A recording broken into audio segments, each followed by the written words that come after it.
Habari, karibu tena kwenye channel yetu, na kama ni mara ya kwanza, tafadhali subscribe kwa kubonyeza neno lililoandikwa subscribe, lakini vile vile usisahau kubonyeza kikengele ili usipitwe na video yoyote kila tunapoenda kuposti video mpya. Kumbuka tu tunaposti video mpya mara 2 mpaka 3 kwa wiki. Kwa hiyo kubonyeza kikengele ni sehemu muhimu sana ili uweze kuwa notified. Na leo tunaenda kuonyesha jinsi ya kupika mkate mtamu sana, mkate mlaini sana. Huu ni mkate wa maziwa, ni mtamu na mahitaji yake ni rahisi katika kila familia. Tafadhali ungana nasi mwanzo mpaka mwisho. Utahitaji unga wa ngano, hapa nimetumia grams 437. Utaweka katika chekecheke lako na kisha utaenda kuchekecha kuhakikisha unatoa uchafu kama upo wote, lakini vile vile tunachekecha unga ili kuhakikisha tunaruhusu hewa kuingia.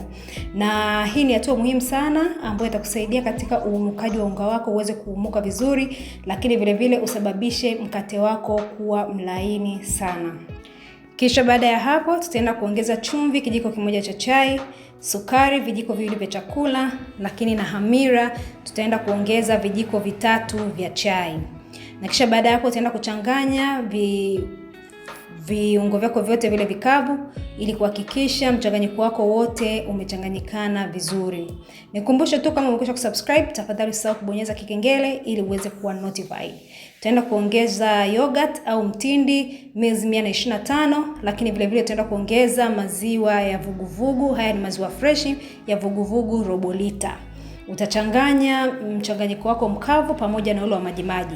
Nakumbusha usisahau kuongeza mtindi. Hapa tumetumia mtindi mils 125 au yogurt 125 mils, lakini vile vile na maziwa fresh ya vuguvugu robo lita. Utachanganya katika donge lako mpaka uhakikishe unapata mchanganyiko mzuri. Kisha baada ya hapo tutaenda kuongeza siagi au blue band iliyoyeyushwa vijiko 2 vya chakula, lakini vile vile utaongeza na mafuta ya kupikia vijiko 2 vya chakula. Na tunaongeza hivi ili kusababisha mkate wako kuwa na ladha zaidi kwa kuweka bata, lakini vile vile kubaki na unyevu mzuri zaidi. Na kwa kufanya hivyo utasababisha donge lako au mkate wako kuja kuwa mlaini sana. Nikukumbusha tu kama bado hujatufuatilia katika social media pages zetu, utaweza kutupata kwa jina la Cooking with Bella.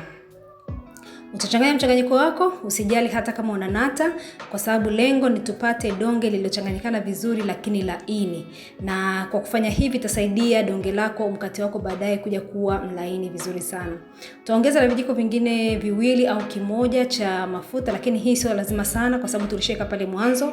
Na kisha utasokotea mafuta katika donge lako lote, na kisha baada ya hapo utaenda kufunika ili uweze kuumuka mara 2. Utafunika kwa dakika 60 mpaka uweze kuumuka mara 2, lakini dakika sio muhimu sana, inategemea na eneo lililopo. Kama upo katika eneo la joto basi utaumuka mapema zaidi, lakini kama uko katika eneo la baridi unaweza kuchukua zaidi ya dakika 60. Utachanganya donge lako ili kwenda kulitoa hewa, na kisha utaenda kulihamishia katika kibao chako cha kufanyia kazi. Ukiangalia linanata sana, kwa hiyo utanyunyiza unga wa ngano kidogo kwa juu, lakini vile vile unaweza ukaamua ukanyunyiza na kwa chini ili kusababisha donge lako likupe wepesi katika kukata madonge mengine.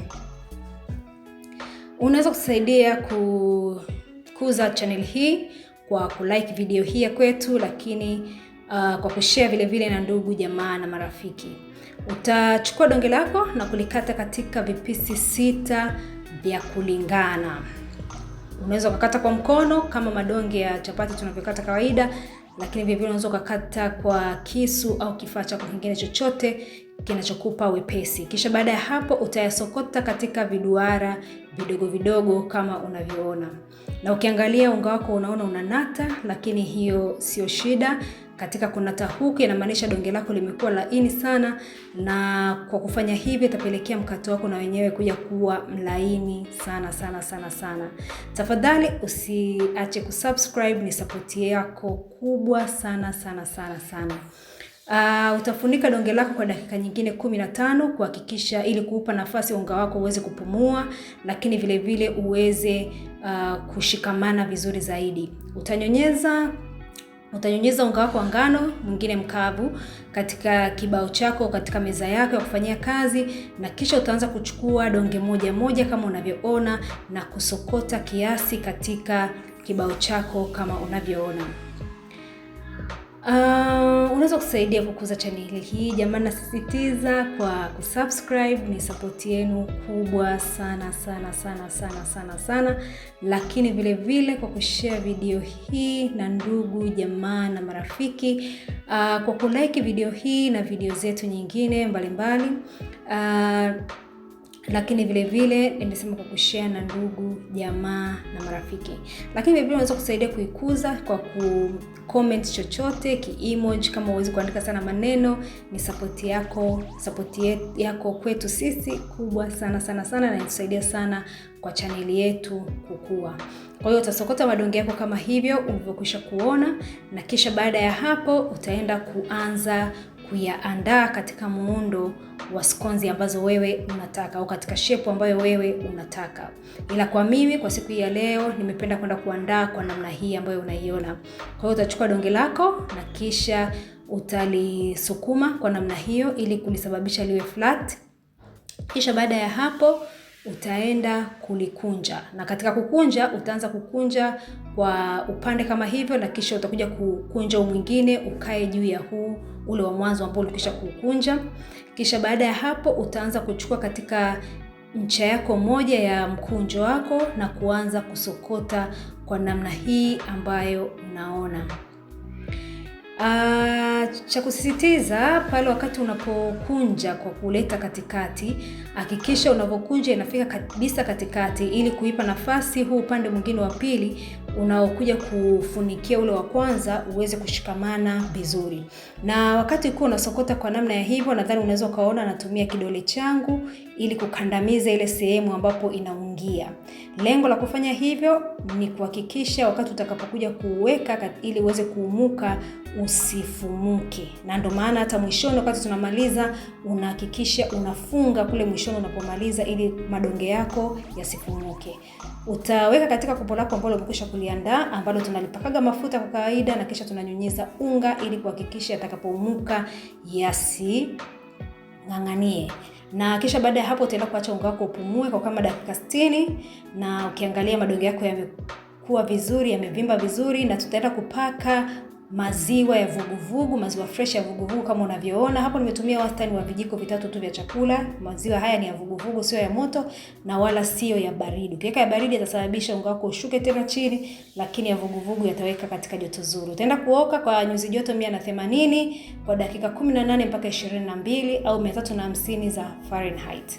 Ukiangalia mkate wako umeiva vizuri, hapo utaenda kupaka mafuta, au kama hauna Blue Band au hauna butter unaweza kutumia hata mafuta yale ya kawaida ya kupaka ya kupikia chakula. Kwa hiyo utayapasha yakipata moto vizuri, kisha utayapaka kama hivyo. Lengo ni kusababisha mkate wako baki vile vile na unyevu, uendelee kuwa na ulahini, lakini vile vile kung'aa.